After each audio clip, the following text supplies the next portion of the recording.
on s'en fout fondamentalement de ce que Macron pense du peuple palestinien en réalité. Alors s'il les aime bien, c'est un plus, mais s'il est indifférent, on s'en fout. Ce qui nous importe, c'est que Macron soit le garant en tant que chef d'État des engagements de la France à minima. On a un racisme, un colonialisme. Je veux dire, le colonialisme, qu'est-ce que c'est d'autre si ce n'est un projet raciste? Donc c'est en cela que c'est aussi il y a une dimension vraiment de libération collective avec la cause palestinienne.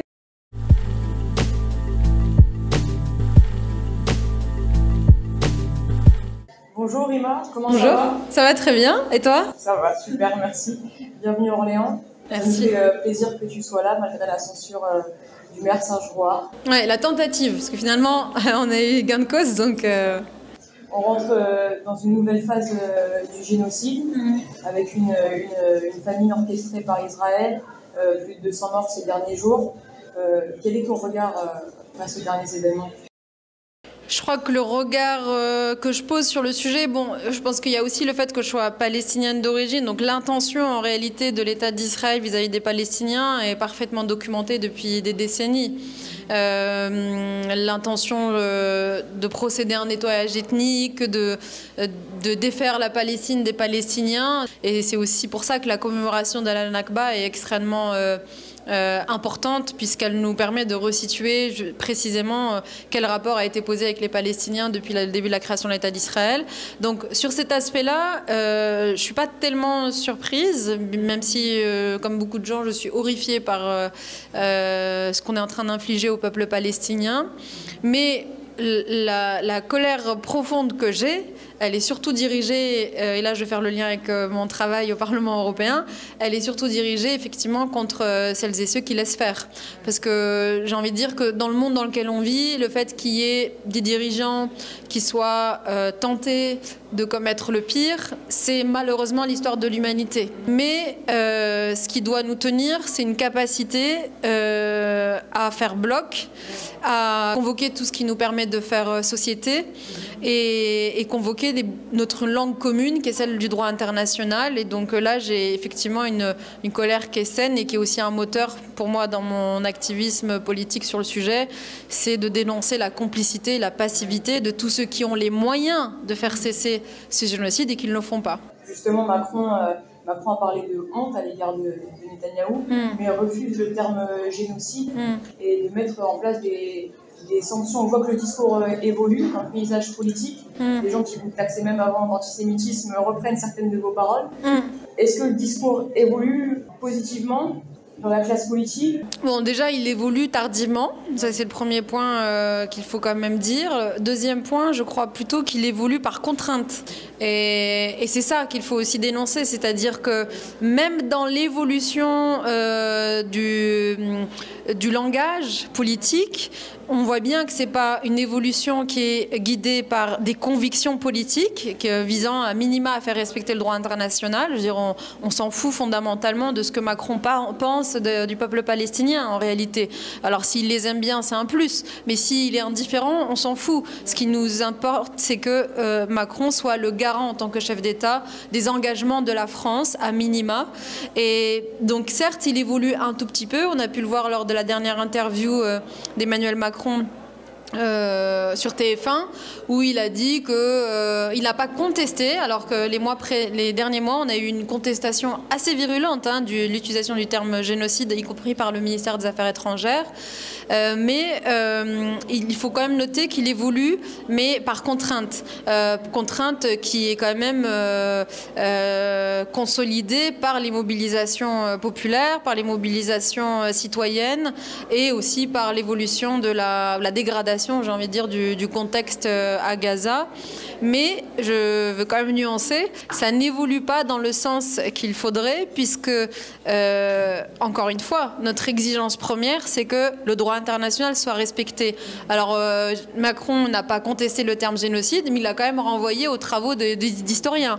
Or, je rappelle que la France a quand même ratifié la Convention de prévention sur les génocides. C'est une convention, je le rappelle pour la énième fois, c'est une convention sur la prévention. Là, on a le sentiment que Macron, ce qu'il nous dit, c'est que, bon, bah si, s'il y a un génocide, c'est les historiens qui nous diront comment s'est passé le génocide, si oui ou non il y a un génocide. Or, les engagements pris par la France et par tous les États européens, c'est de tout mettre en œuvre pour, dès les premiers signes d'actes génocidaires, de tout mettre en œuvre pour que ce génocide n'arrive pas, ne se commette pas. C'est le sens premier de cette convention internationale. Donc oui, il y a une évolution, mais c'est une évolution qui, premièrement, est faite par contrainte liées aux mobilisations et le contexte. Deux, une évolution qui trahit encore le droit international. Comme dans d'autres villes en France, Orléans subit un climat raciste et islamophobe. On a dernièrement des autocollants anti-musulmans dans nos rues, l'incendie de la mosquée à Jargeau. Oui. Et maintenant, c'est Serge Brouard qui lie la cause palestinienne à l'agression du rabbin d'Orléans et à l'antisémitisme en général, et qui lie même le communautarisme musulman à cela. On peut donc expliquer l'invisibilité de la cause palestinienne due à ce racisme ambiant. Oui, bien sûr, il faut vraiment lire.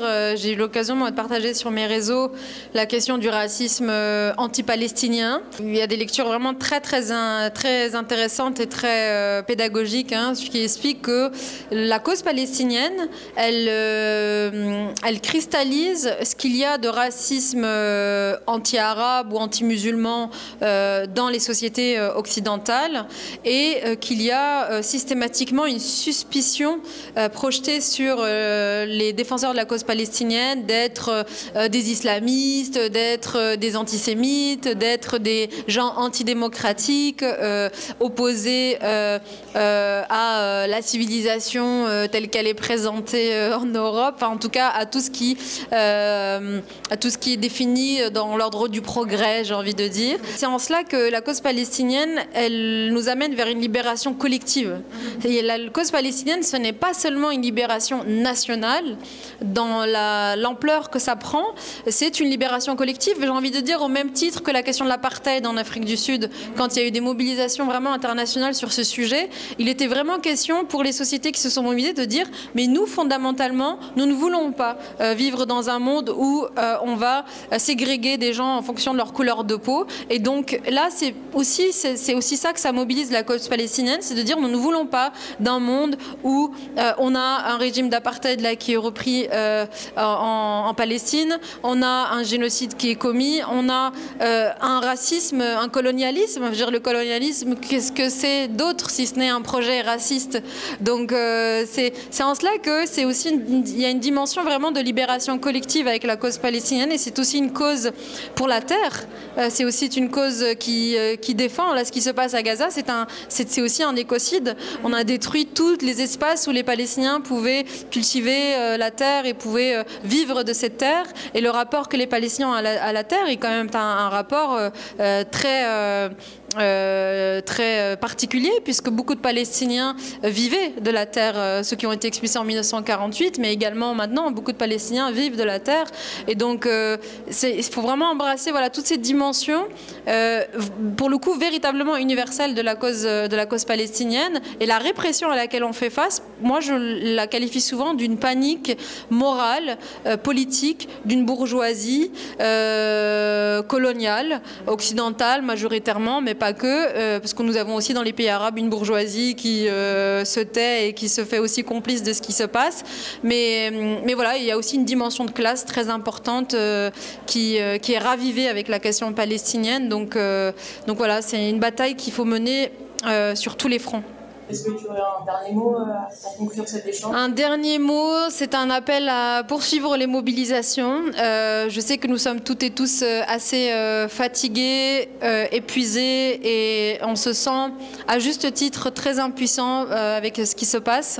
Mais il faut se dire que l'apartheid, par exemple en Afrique du Sud, ça a pris des décennies entre les premiers mouvements de boycott et la fin de la chute du régime d'apartheid. Donc là, il faut vraiment embrasser cette dynamique pour la cause palestinienne et aussi aller au-delà juste du cessez-le-feu ou de la question purement, j'ai envie de dire, à court terme. Il faut accepter de mener la bataille sur le long terme et accepter la dimension de sacrifice qu'il y a dans une lutte pareille. Sacrifice de temps, sacrifice parfois d'énergie, de